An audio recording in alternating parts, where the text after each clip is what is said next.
नमस्कार दोस्तों, welcome back on my YouTube channel RPN revolution में आपका स्वागत है। जैसा कि आपने पहली वीडियो देखी होगी मैथ फाउंडेशन सीरीज की classification of number.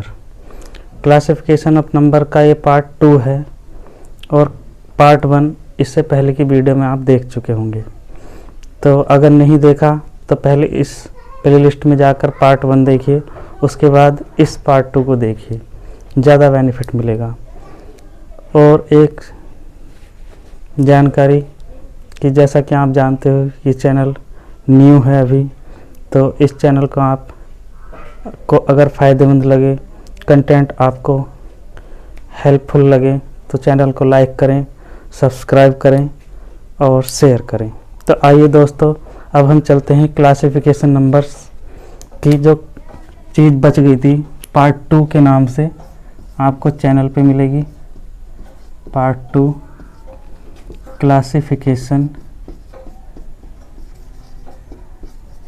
Classification of numbers. तो दोस्तों, हमने देखा होगा कि सबसे बड़ा जो नंबर्स होता है वो होता है कॉम्प्लेक्स नंबर, जिसमें एक रियल पार्ट होता है, एक इमेजिनरी, एक वास्तविक पार्ट होता है, वास्तविक हिस्सा होता है और एक काल्पनिक पार्ट्स होता है।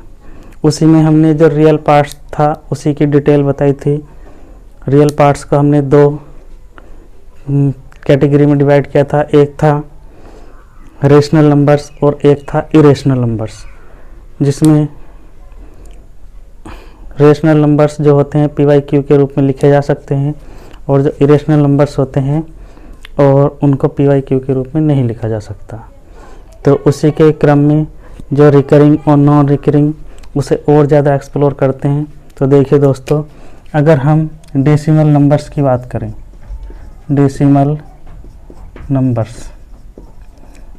नंबर्स किस तरीके के होते हैं, जैसे कि 0.3, 2, 5, 1, 0.4, 1, 4, 2, 5 और 0.3, 3, 3, 3, 0.1, 4, 5, 0, इस तरीके के नंबर।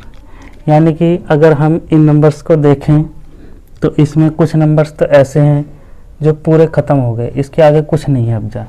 ऐसा ही ये नंबर्स की ये कंप्लीट हो गया, इसके आगे भी कुछ नहीं बचा। ये नंबर्स है कि हर बार संख्या बदल रही है, कुछ पता नहीं चल रहा अगली संख्या क्या आएगी। और एक ये नंबर है कि इसमें जो है हमें पता है कि अगली वाली नंबर्स क्या आएंगे, 3 आएगा हर बार। तो ये 3 तरीके के नंबर्स लिखे हैं, इन्हीं को हम क्लासीफाई करेंगे। तो जो नंबर्स हमारे पूर्ण मतलब पूरा काउंट हो रहा है 3.3 to 5 ही है, तो इस तरीके के नंबर्स को हम कहते हैं टर्मिनेटिंग नंबर्स।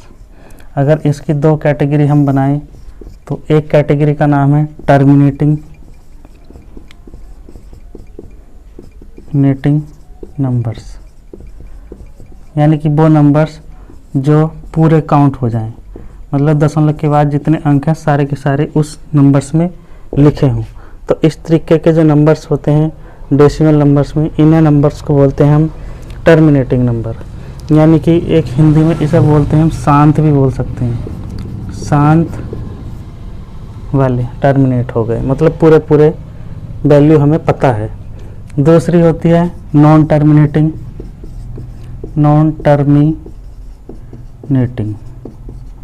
मतलब दशमलव के बाद अभी संख्या लगातार चलती जा रही है, रुक नहीं रही, इस तरीके की। तो अगर हम नॉन टर्मिनेटिंग को और ज़्यादा क्लासीफाई करें तो इसके दोस्तों 2 हिस्से हो सकते हैं।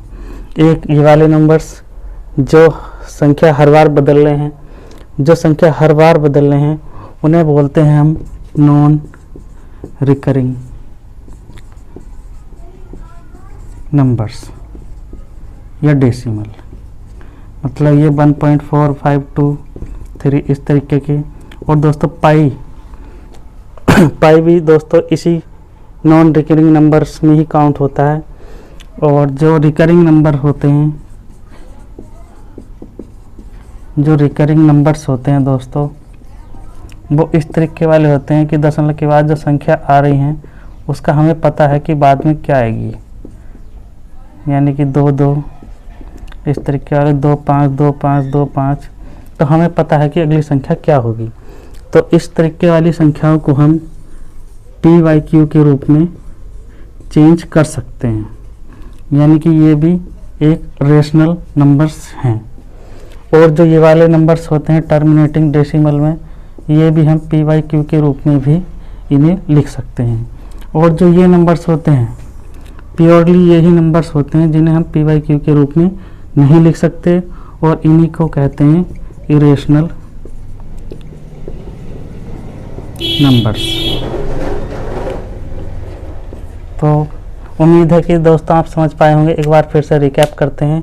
जो डेसिमल नंबर्स थे उसे हमने 2 कैटेगरी में बांटा, एक टर्मिनेटिंग और एक नॉन टर्मिनेटिंग। नॉन टर्मिनेटिंग में 2 कैटेगरी, एक रिकरिंग और एक रिकरिंग और एक नॉन रिकरिंग। रिकरिंग में पॉइंट के बाद की संख्या हर बार चेंज होती है और पाई भी इसी कैटेगरी में काउंट होता है।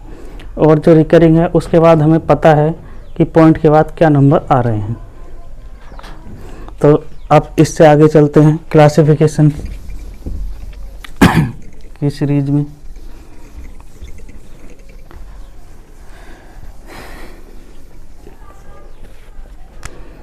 तो दोस्तों अब हम पढ़ते हैं रियल नंबर्स को और क्लासिफाई करते हैं।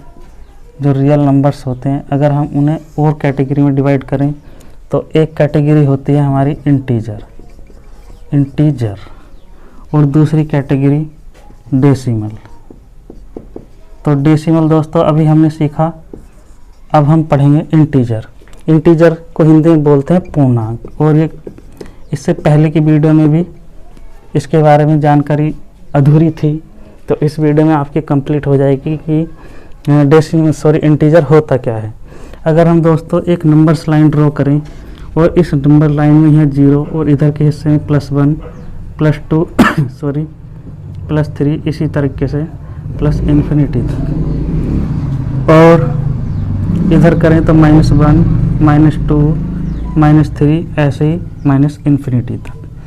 तो दोस्तों ये जो नंबर्स हैं ये सारे के सारे पूर्णांक हैं, सारे के सारे पूर्णांक हैं।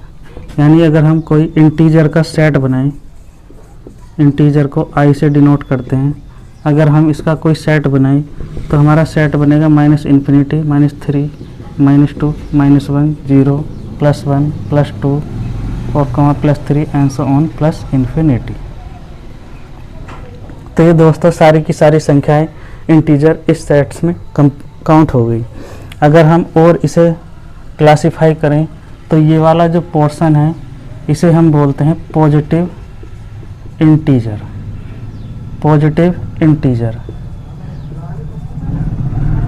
और दोस्तों ये वाला जो हिस्सा होता है इसे हम बोलते हैं नेगेटिव इंटीजर,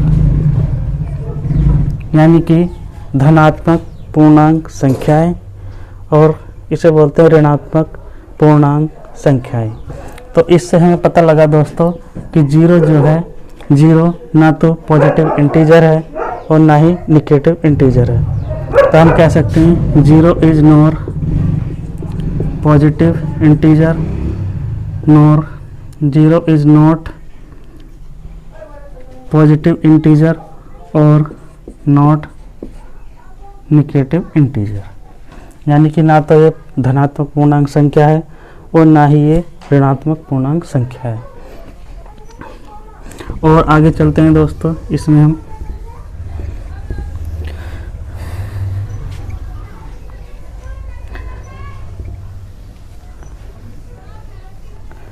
अगर दोस्तों इंटीजर को अगर हम और लें, थोड़ा सा पार्ट्स में डिवाइड करें, तो इंटीजर के 2 हिस्से और कर सकते हैं, जिसमें हम एक को बोलेंगे नेचुरल नंबर यानी कि प्राकृतिक संख्याएं, और दूसरे को बोलेंगे होल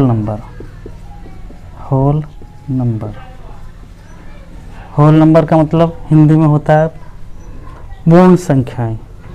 तो जो नेचुरल नंबर जो हमें प्रकृति से मिले हों वो है 1 2 3 4 5 6 7 8 9, और जो दोस्तों होल नंबर्स हैं उसमें हम 0 भी काउंट होता है, 1 2 3 4 5 6 7 8 और 9।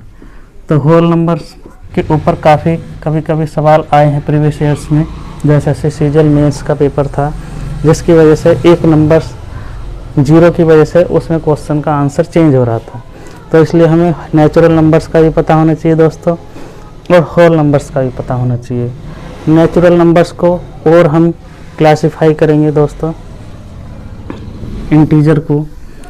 तो जैसा कि आप जान गए होंगे कि पॉजिटिव इंटीजर, नेगेटिव इंटीजर और इंटीजर होते क्या हैं, नेचुरल नंबर और जी होल नंबर्स।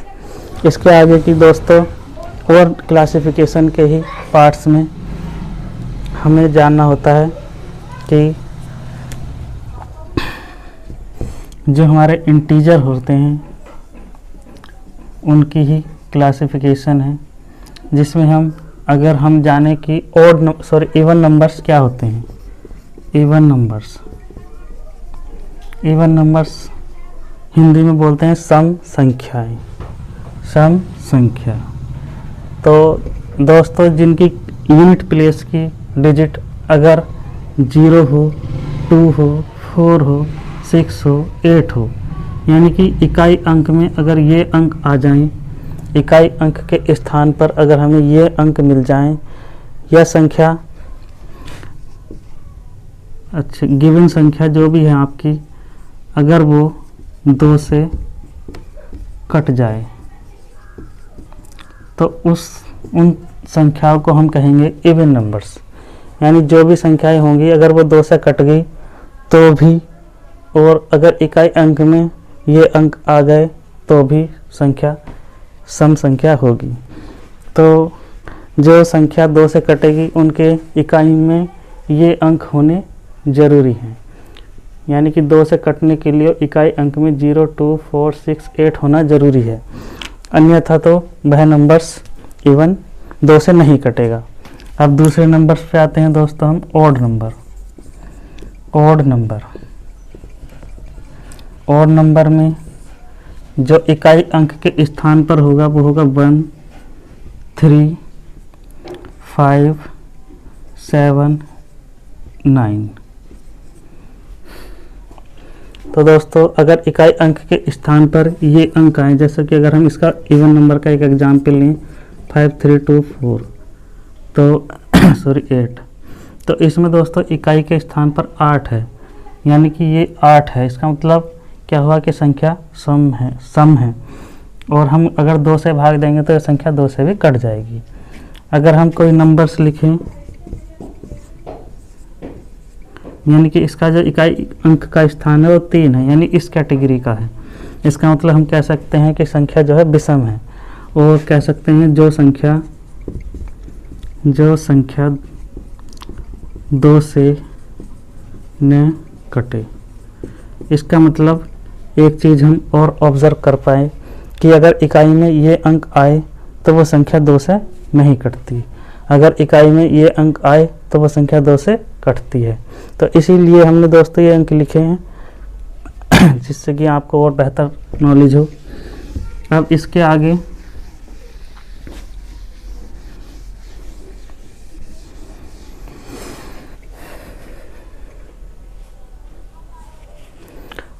आगे हम पढ़ेंगे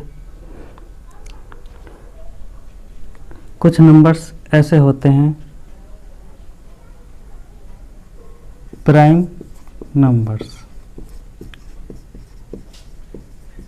प्राइम नंबर्स को बोलते हैं दोस्तों, प्राइम नंबर से पहले हम पढ़ेंगे कॉम्पोसाइट नंबर्स, या कह सकते हैं दोस्तों हम इसे non prime numbers.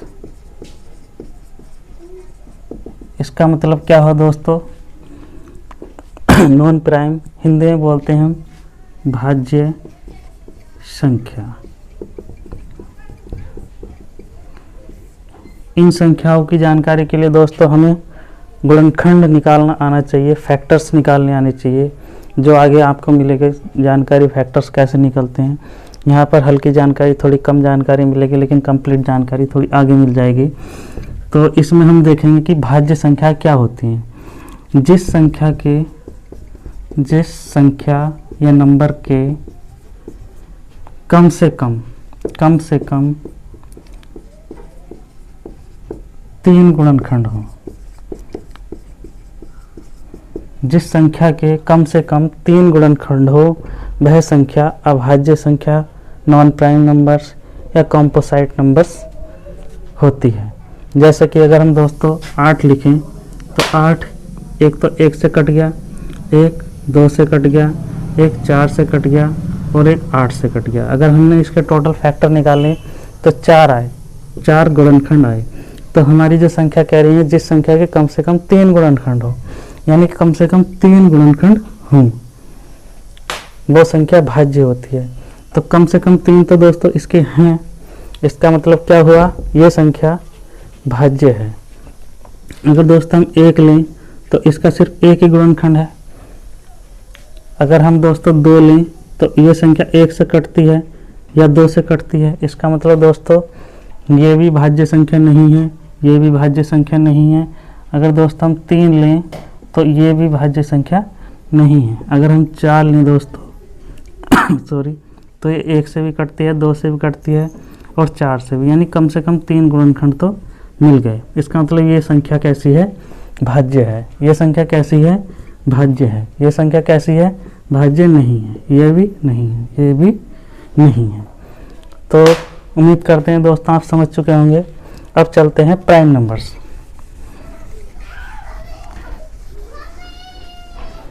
Prime numbers होता क्या है, और सबसे इम्पोर्टेंट चीज़ इस पूरे क्लासिफिकेशन ऑफ नंबर्स की यही है, प्राइम नंबर्स की जानकारी होना बहुत ज़रूरी है।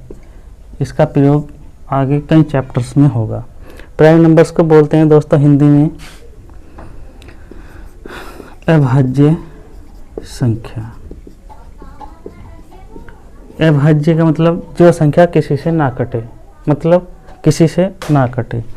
इसका मतलब इसकी डेफिनेशन क्या होगी, जिस संख्या के कम से कम 2 गुणनखंड हो। जैसे कि दोस्तों अगर हम कोई नंबर्स लिखें 1 2 3 4 5 6 7 8 और इन्हें चेक करते हैं दोस्तों इनमें कौन सा प्राइम है और कौन सा नहीं, तो 2 गुणनखंड होना ज़रूरी है। तो इसमें दोस्तों 1 ही है, इसका मतलब ये इसमें 1 है और इसमें 2 है, इसमें 1 है इसका गुणनखंड और इसमें 3 है, इसमें 1 है 2 है और 4 भी है दोस्तों। इसमें 1 है, इसमें 5, इसमें 1 2 3 और 6, इसमें 1 और 7, इसमें 1 2 4 और 8। तो हमारी डेफिनेशन क्या कह रही है, जिस संख्या के कम से कम 2 गुणनखंड हो। जिस संख्या के कम से कम नहीं दोस्तों, सिर्फ इसके लिए सिर्फ 2 गुणनखंड हो। जिस संख्या के सिर्फ 2 गुणनखंड हो वो संख्या प्राइम होती है, अभाज्य संख्या होती है। इसका मतलब दोस्तों इसमें तो सिर्फ 1 ही गुणनखंड है, इसमें 2 हैं, चलो ये प्राइम नंबर्स है। इसमें भी 2 हैं, ये भी प्राइम नंबर्स हैं। इसमें 3 हो गए, ये नहीं है। इसमें 2 हैं, ये भी प्राइम नंबर्स हैं। इसमें 2 से ज़्यादा हैं, इसमें 2 हैं, ये भी प्राइम नंबर्स हैं। इसमें 2 से ज़्यादा हैं। इसका मतलब हमें पता लग गया कि जिस संख्या 1 जो है हमारे पास, 1 जो है वो ना तो भाज्य संख्या अभाज्य संख्या है,